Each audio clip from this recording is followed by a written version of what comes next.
ইউরোপের কুরকুরে আর ভারতের কুরকুরের মধ্যে রয়েছে আকাশ পাতাল তফাৎ। একই কোম্পানি তৈরি করছে, কিন্তু তাও রয়েছে আকাশ পাতাল তফাৎ। শুধু তাই নয়, এই তফাৎ রয়েছে এক প্যাকেট ম্যাগিতেও, এক বোতল ফ্যান্টাতেও, এমনকি এক প্যাকেট বিস্কুটেও। কি অবাক হচ্ছে? অবাক হলেও এটাই কিন্তু সত্যি, আর এই সত্যি আমাদের থেকে লুকিয়ে যাচ্ছে আমাদেরই দেশের খাদ্য নিয়ন্ত্রক সংস্থা FSSAI, অর্থাৎ food safety and standards authority of India. আমাদের জানতেই দেওয়া হচ্ছে না আমাদের দেশে বিক্রি হওয়া চকলেট, চিপস, কোল্ড ড্রিঙ্কসের আসল সত্যতা। তবে চিন্তা করবেন না, আজকের এই সত্যতা আমরা তুলে ধরবো আপনাদের সামনে।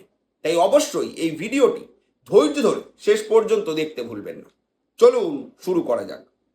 ভিডিও শুরুতেই আপনাদের সামনে একটা ছোট্ট উদাহরণ দেব 1 লিটারের একটা ফ্যান্টা নিয়ে।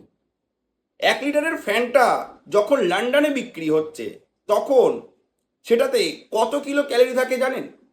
মাত্র 190 কিলো ক্যালোরি। কিন্তু অবাক হবেন যখন জানবেন আমাদের দেশে 1 লিটারের ফ্যান্টায় কত কিলো ক্যালোরি থাকে। প্রায় 3 গুণ বেশি, অর্থাৎ 560 কিলো ক্যালোরি। লন্ডনে 1 লিটার ফ্যান্টায় মেশানো হয় মাত্র 45 গ্রাম চিনি, আর ভারতে সেই 3 গুণ বেশি চিনি, 137 গ্রাম। লন্ডনে যখন 1 লিটারের ফ্যান্টা তৈরি হচ্ছে বা বিক্রি হচ্ছে, তাতে নুন মেশানো হয় না, কিন্তু আমাদের দেশে সেই নুন কতটা মেশানো হয় জানেন? 200% বেশি। ঠিকই শুনেছেন, 200% বেশি। ভারতে 1 লিটার ফ্যান্টায় মেশানো হয় 223 মিলিগ্রাম নুন। তালিকাটা এখানেই শেষ হচ্ছে না।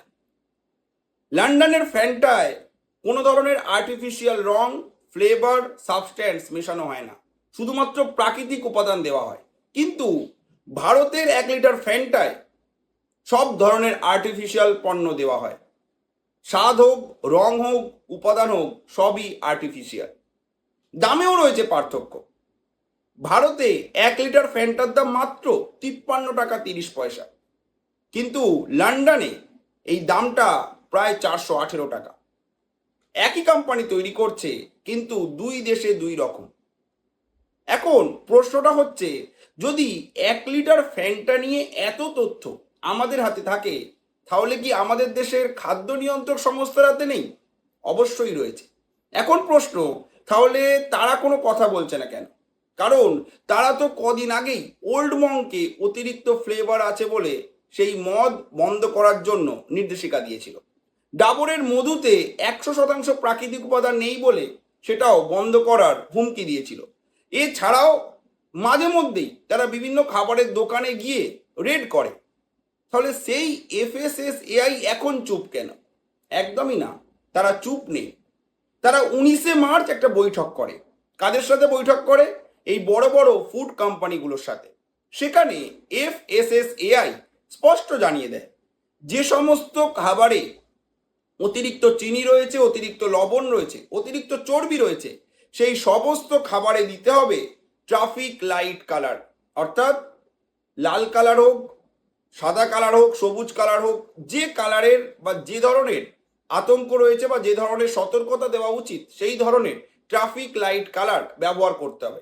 আপনারা প্রত্যেকেই দেখবেন প্রতিটা খাবারের প্যাকেটে আর ডট দেওয়া থাকে। কোনো ডটে সবুজ, কোনো ডটে লাল, কোনো ডটে কালো, কোনো ডটে সাদা, নানা রকমের কালার ব্যবহার করা হয়।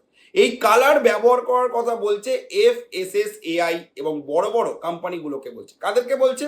লেজ, কুরকুরে, ম্যাগি, বিভিন্ন বিস্কুটের কোম্পানিকে তারা বলছে, যাতে সাধারণ মানুষ 1 সেকেন্ডেই একটা প্যাকেট হাতে নিয়েই বুঝতে পারে তারা কি ধরনের পণ্য খাচ্ছে। যেমনটা আমরা একটা উদাহরণ দিয়ে বলতে পারি, সিগারেটের প্যাকেটে লোক যখন সিগারেটের প্যাকেট কেনে, তারা জানে তারা তামাক কিনছে এবং তামাক ক্যান্সারের কারণ। সেরকমভাবেই একটা লোক যখন কুরকুরের প্যাকেট তুলবে বা ম্যাগির প্যাকেট তুলবে, সেটা যেন দেখেই ওপর থেকে বুঝতে পারা যায় যে সেখানে কোন ধরনের কালার ওয়ার্নিং ব্যবহার করা হচ্ছে এবং সে কি ধরনের পণ্য খাচ্ছে। এরপর তো ক্রেতার পছন্দ।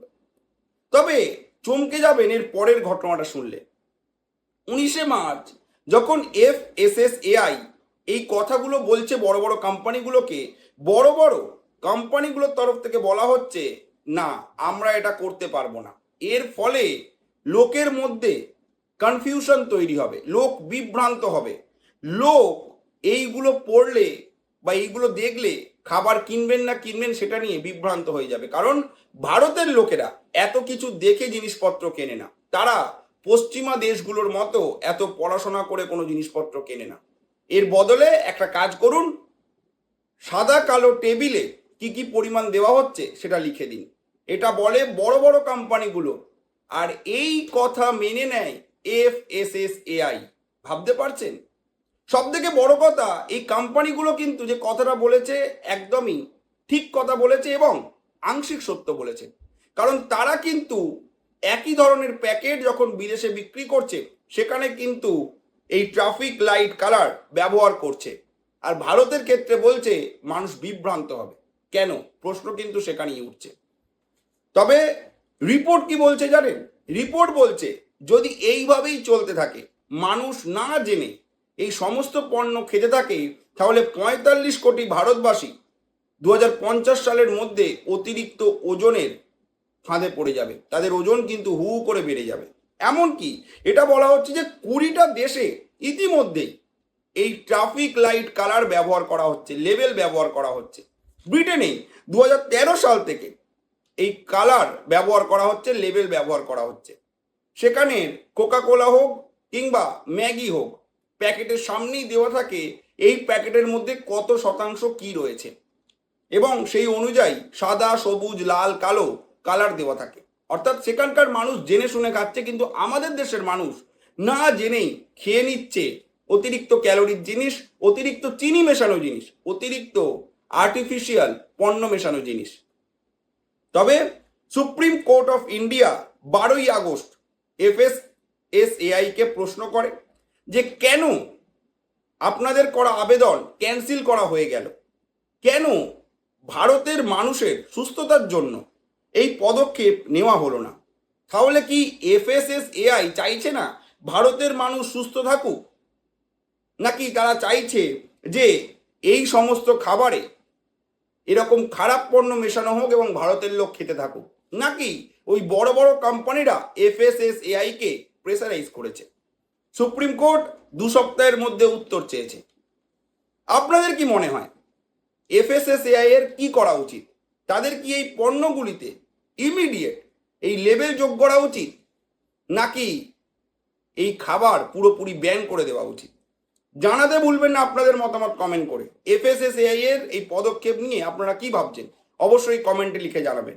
আর আপনারা যদি এরকমই আরো অজানা তথ্য সম্পর্কে জানতে চান তাহলে কিন্তু ফলো এবং সাবস্ক্রাইব করতে হবে আমাদের এই চ্যানেলটিকে। ধন্যবাদ।